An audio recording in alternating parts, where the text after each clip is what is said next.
అందరికీ నమస్కారం. పల్లవి కథల ప్రపంచం ఛానల్‌కి స్వాగతం. ఈరోజు ఎపిసోడ్ ముడిపడిన బంధం పార్ట్ 18. ఈ స్టోరీ కనుక మీకు నచ్చినట్లయితే ప్లీజ్ లైక్ చేయండి అండ్ సబ్స్క్రైబ్ చేసుకోండి. మీ విలువైన అభిప్రాయాలను కామెంట్ రూపంలో తప్పకుండా తెలియచేయండి. ఇక లేట్ చేయకుండా స్టోరీలోనికి వెళ్ళిపోదాం. గీత ఏడుపు మొహంతో, సార్ రేపు సండే, మీరు నాకు లీవ్ ఇచ్చారు, మరి ఇప్పుడు వర్క్ చేయమంటారేంటి అని అడుగుతుంది. ఓ, అదొకటి ఉంది కదా, నీకు ఇచ్చిన లీవ్ క్యాన్సిల్ చేస్తున్నా. రేపు ఇంట్లో వర్క్ చేయకుండా బయటికి షికార్కి అని కాలు బయట పెట్టావే అనుకో, 2 కాళ్ళు ఇరిపేసి పర్మనెంట్గా వీల్చైర్కి అంకితం చేస్తా అంటాడు. గీత, "ఆ, ఇది మోసం, నేను ఒప్పుకోను" అని ఏడుపు రాగం అందుకుంటుంది. విరాట్ స్టైల్గా కూర్చొని, మరి హిట్లర్ని కదా, ఆ మాత్రం చేయకపోతే నువ్వు పెట్టిన పేరుకి సార్థకత అవ్వదు అంటాడు. ఆ మాటతో గీత దెబ్బకు నూరు మూసేస్తుంది. అది చూసిన అర్జున్ నవ్వాపుకోలేక అతి కష్టం మీద నవ్వాపుకుంటూ టామ్ అండ్ జెర్రీలా కొట్టుకుంటున్న వాళ్ళిద్దరినీ చూస్తూ ఉంటాడు. గీత ఏదో మాట్లాడేలోపే విరాట్, ఇంకొక మాట మాట్లాడావనుకో ఇంకొక ఫైల్ యాడ్ అవుతుంది అంటాడు. అక్కడే ఉంటే ఇంకా ఏం చేస్తాడో అని భయపడి, నేను బయట వెయిట్ చేస్తాను, మీరు త్వరగా రండి, మళ్ళీ నాకు కిచెన్లో వంటల ప్రోగ్రాంకి లేట్ అవుతుంది అని చెప్పి మనసులో విరాట్ని బండబూతులు తిట్టుకుంటూ బయటకు వెళ్తుంది. గీత అలా బయటికి వెళ్ళగానే అర్జున్ తన పొట్ట పట్టుకొని గట్టిగా నవ్వుతూ ఉంటాడు. పాపం అర్జున్కి నవ్వి నవ్వి కళ్ళ వెంట నీళ్లు కూడా వస్తాయి. అది చూసి విరాట్, అరే ఆపరా, లేకపోతే నవ్వి నవ్వి సచ్చేలాగా ఉన్నావు అంటాడు టిష్యూ అందిస్తూ. అర్జున్ అది తీసుకొని విరాట్ పక్కన కూర్చొని, అరే విరాట్, పెద్ద పెద్ద బిజినెస్ మ్యాన్లే నీతో మాట్లాడడానికి భయపడి చచ్చిపోతారు, కానీ ఆ అమ్మాయి మాత్రం నిన్ను అవలీలగా తిట్టేస్తుందిరా, హీరో లాంటి నిన్ను పట్టుకొని విలనందిరా బావా అని నవ్వుతాడు.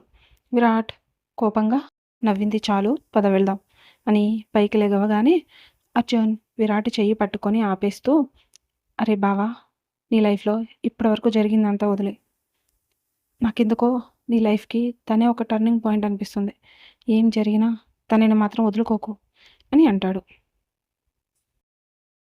విరాట్ అర్జున్ వైపు చూస్తూ, దాంతో కాసేపు ఉండడం వల్ల దాని పిచ్చి నీకెక్కినట్టుంది, వాగింది చాలులే కానీ వెళ్దాం పదా అని ముందుకు వెళ్తాడు. అర్జున్ కూడా విరాట్ వెనకే బయటికి వెళ్తాడు. వీళ్ళిద్దరూ లిఫ్ట్ దిగి పార్కింగ్లో ఉన్న కార్ దగ్గరికి వెళ్ళేసరికి గీత తన నోటికి 2 చేతులు అడ్డు పెట్టుకొని అటు ఇటు తిరుగుతూ ఉంటుంది. అది చూసిన విరాట్, అరే ఏమైందిరా తనకి, ఎందుకు అలా తిరుగుతుంది అని అడుగుతాడు. నాకు మాత్రం ఏం తెలుసు బావా, వెళ్ళి కనుక్కుంటాను ఉండు అని గీత దగ్గరకు వెళ్తాడు. ఏమైంది సిస్టర్, ఎందుకు అలా తిరుగుతున్నావు, నోటికి చేతులు ఎందుకు అడ్డు పెట్టుకున్నావు అని అడుగుతాడు. ఏం చెప్పను బ్రో, నా టంగ్ ఇచ్చింగ్ వల్ల ఈరోజు ప్రతిసారి మీ ఫ్రెండ్ దగ్గర దొరికిపోతున్నా, అందుకే ఇంటికి వెళ్ళేంత వరకు ఏమీ మాట్లాడకుండా ఉండడం కోసం ఇలా చేతులతో నోరు మూసేశా అంటుంది గీత. అంతటితో ఊరుకోకుండా, అయినా మీరే వచ్చారేంటి బ్రో, ఆ రావణేడి అని అడుగుతుంది. అది విన్న అర్జున్ కళ్ళు పెద్దవి చేసి దెబ్బకు నోరు మూసుకుంటాడు. గీత, మాట్లాడరేంటి బ్రో అనేసరికి అర్జున్ కొంచెం పక్కకు జరగగానే విరాట్ ఎదురుగా కనిపిస్తాడు. అంతే, గీత దెబ్బకు నోరు మూసుకుంటుంది. విరాట్ కోపంగా గీత దగ్గరకు వచ్చి, నీ నోరు అలా ఎందుకు ఆగుతుంది, పెవికాలేసి అంటిస్తే సగం పేడా పోతుంది, నీకు ఎంత ధైర్యం లేకపోతే నా ఎదురుగానే నన్ను తిడతావు అంటాడు. గీత ఏడుపు మొహం పెట్టి, సార్ మీ ముందు నేనెందుకు తిడతాను సార్? మీరక్కడ లేరు అనుకోని ఏదో అలా అనేశాను అంటుంది. అంటే నా ముందు తిట్టావు, కానీ నా వెనక తిడతావన్నమాట అనగానే గీత కంగారుగా సారీ సార్. మీ ముందు, మీ వెనక, మీ కుడి పక్క, మీ ఎడమ పక్క ఎటూ తిట్టాను సార్ అంటుంది. మీరు మళ్ళీ పనిష్మెంట్ అంటే చచ్చిపోతాను సార్ ప్లీజ్ అంటుంది. ఇంటికి వెళ్ళేదాకా నీ నోట్లో నుంచి ఒక్క మాట వచ్చిన ఈసారి నీ నోరు పర్మనెంట్గా మూసేస్తా అని వెళ్ళి కారులో కూర్చుంటాడు విరాట్. అర్జున్ విరాట్ని గీతని దింపేసి తన కారులో వాళ్ళ ఇంటికి వెళ్ళిపోతాడు. అప్పటికే టైం 6 అవడంతో అందరూ హాల్లో కూర్చొని మాట్లాడుకుంటూ ఉంటారు. అదే సమయానికి విరాట్, గీత ఇద్దరూ కలిసి నడుచుకుంటూ లోపలికి వస్తారు. అది చూసిన ఇంట్లో వాళ్ళందరూ ఆశ్చర్యంగా, ఆనందంగా చూస్తూ ఉంటారు. వాళ్ళిద్దరిని అలా పక్కపక్కన చూసేటప్పటికి ఒకరి కోసమే ఒకరు పుట్టారేమో అన్నంత అందంగా కనిపిస్తారు.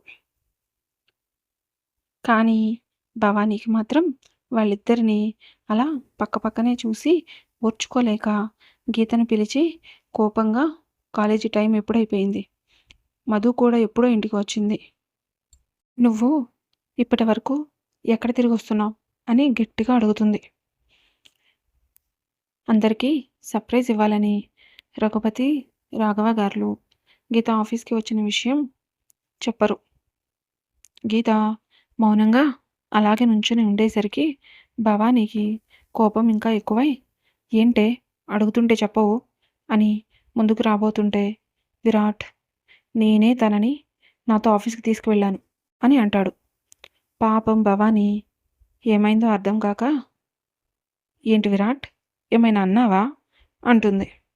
విరాట్ వెళ్ళి పద్మావతి గారి పక్కనే కూర్చుంటూ ఏంటత్తా నీ కూతురు ఫారెన్ నుండి వచ్చినప్పటి నుంచి నీకు తెలుగు అర్థం కావడం లేదా, ఇంగ్లీష్లో చెప్పనా అని అంటాడు. అది వినగానే మధు, ఆదిత్య, అభిరామ్ ముగ్గురు గట్టిగా నవ్వుతారు. శాలిని ఉక్రోషంగా ముందుకు వచ్చి ఏంటి బావా నన్ను ఆఫీస్కి తీసుకువెళ్ళమంటే నన్ను ఇక్కడే వదిలేసి వెళ్ళావు, పని మనిషిని నీతో నీ కారులో ఎలా తీసుకెళ్ళావు అని అడుగుతుంది. నన్ను పెళ్లి చేసుకోమంటే నా మీద ఇంట్రెస్ట్ లేదు అన్నావు, సరే అని ఈ నిర్ణయానికి విలువిచ్చి కామ్గా ఉన్నాను, కానీ అది నిన్ను మోసం చేసి నీకు తెలియకుండా పెళ్లి చేసుకుంది. అలాంటి దానికి విడాకులిచ్చి బయటికి నెట్టకుండా ఇంకా ఇంట్లో పెట్టుకున్నది చాలక ఆఫీస్కి షికారులకి తిప్పుతున్నావా బావా అని గట్టిగా అడుగుతుంది.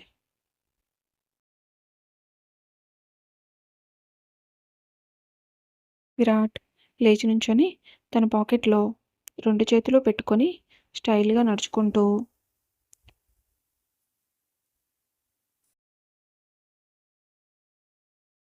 వచ్చి శాలిని ఎదురుగా నుంచొని పక్కనే ఉన్న వాటర్ గ్లాస్ తీసుకొని శాలినికి ఇస్తూ తాగు, అర్చి అర్చి అలిసిపోయావు అంటాడు. దానితో శాలినికి ఒళ్ళు మండి ఏంటి బావా నా బాధ నీకు ఎగతాళిగా ఉందా అని అడుగుతుంది. విరాట్ సీరియస్గా చూస్తూ నిన్న మీ అమ్మకి చెప్పాను, అది అది నాకు దానికి సంబంధించిన విషయం, మధ్యలో ఎవరూ రావద్దు అని, కాదని దూరితే మాటలతో ఊరుకోను అని కూడా చెప్పాను, అయినా మీరు లెక్క చేయలే. ఇప్పుడేంటి నీ బాధ, నిన్ను తీసుకెళ్లకుండా తనని ఆఫీస్కి తీసుకెళ్ళానని కదా, తనేమి నీకులాగా బోర్ కొడుతుందని టైంపాస్ చేయడానికి ఆఫీస్కి రాలేదు, రాత్రంతా నిద్ర మాని ప్రాజెక్టు డ్రాయింగ్ వేసింది, నిద్ర లేకపోయినా పొద్దున్నే ఇంట్లో పనులన్నీ పూర్తి చేసి కాలేజీకి వెళ్ళింది, తన డ్రాయింగ్ నచ్చి ప్రజెంటేషన్ ఇవ్వడానికి నేను వెళ్ళి పిలిస్తే అంత అలసటలో కూడా ఆఫీస్కి వచ్చింది, పర్ఫెక్ట్ ఇంజనీర్ లాగా ఎక్స్ప్లెయిన్ చేసింది, అక్కడ 10 మంది ఉంటే ఒక్కళ్ళు కూడా తన ప్లానింగ్‌కి కానీ, తన ప్రజెంటేషన్‌కి కానీ ఒక్క చిన్న వంక కూడా పెట్టలేదు. నువ్వు తనని నా వైఫ్‌గా చూస్తున్నావు. నేను తనలో ఉన్న టాలెంట్‌ని చూస్తున్నా. ఇప్పుడు అర్థమైందా? తనని ఆఫీస్‌కి ఎందుకు తీసుకెళ్ళానో?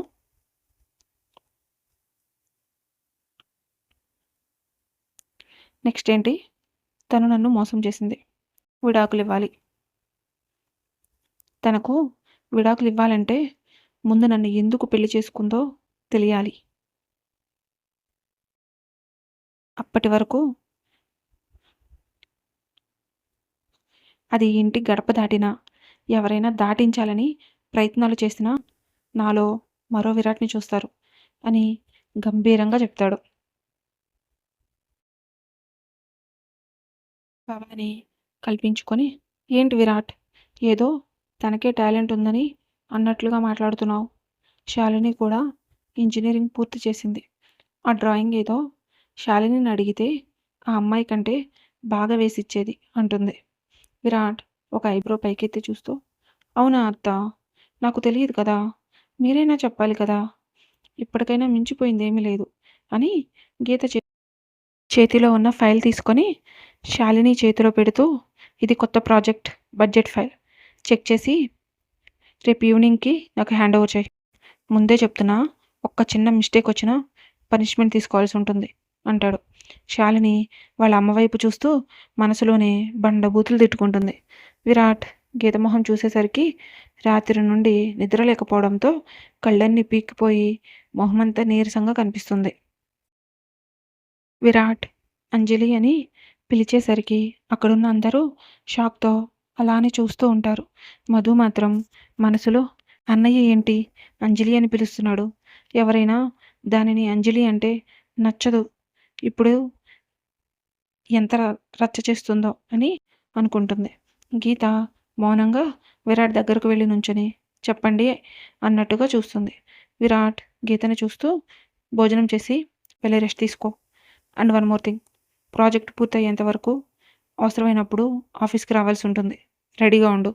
ప్రతిసారి నేనొచ్చి ఎక్స్‌ప్లెయిన్ చేయడానికి అవ్వదు అని మంగను పిలిచి కాఫీ పంపమని తన ఫ్లోర్‌కి వెళ్ళిపోతాడు. గీత కూడా బాగా టైర్డ్ అయిపోవడంతో తన రూమ్‌కి వెళ్తుంది. ఈరోజు కథ ఇక్కడితో ముగిసింది. మరలా రేపటి ఎపిసోడ్‌తో కలుసుకుందాం. ఈరోజు స్టోరీ సండే అవ్వడం వల్ల ఎడిటింగ్ లేట్ అయిందండి. అందుకే చాలా చిన్నగా ఇచ్చాను. రేపటి నుంచి మినిమమ్ 20-30 మినిట్స్ ఉండేలా చూస్తాను. సో, మీకు ఈ స్టోరీ గనుక నచ్చినట్టయితే ప్లీజ్ లైక్ చేయండి. సబ్స్క్రైబ్ చేసుకోండి. Thank you so much for watching. కమ్యూనిటీలో పోస్ట్ పెట్టానండి. ఒకసారి చెక్ చేసి మీ కామెంట్స్‌ని తెలియజేయండి.